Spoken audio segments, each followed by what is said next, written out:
আসলে এটাকে ঠিক গতানুগতিক অনুষ্ঠান বলা চলে না, এটা একটি ঘরোয়া আড্ডা, কথোপকথন, আলাপচারিতা, এসবের মাধ্যমে আমরা আজকে শুভ নববর্ষকে স্বাগত জানাবো।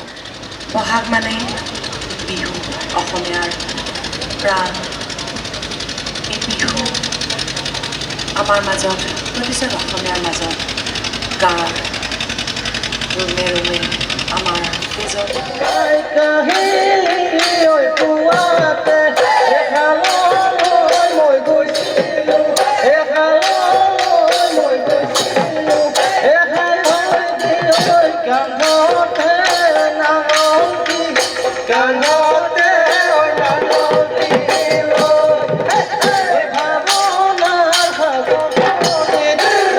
তেখেতৰ দ্বাৰাই আমি আমাৰ এই ধুবুৰী চহৰখন আজি জনপ্ৰিয় হৈছে।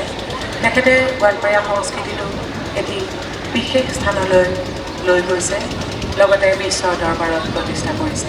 গতিকে তেখেতক সুঁৱৰি, তেখেতৰ প্ৰতি শ্ৰদ্ধা জনাই আমি এইবাৰ আগবাঢ়িবলৈ লৈছোঁ এটি গোৱালপৰীয়া গীতৰ অনুষ্ঠানত।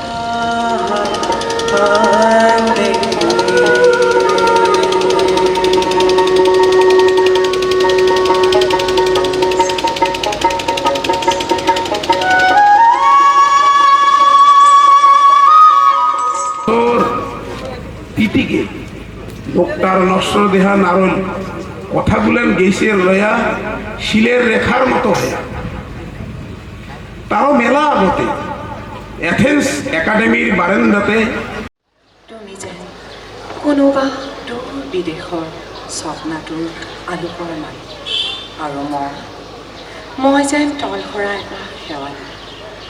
সেইদিনা মন সাগৰত মোৰ এৰি অহা আৰু আহি পোৱা অলেখ ঢৌৰ কঁপনি জাগিছে। তোমাৰ জানো এইবোৰ কথা মনত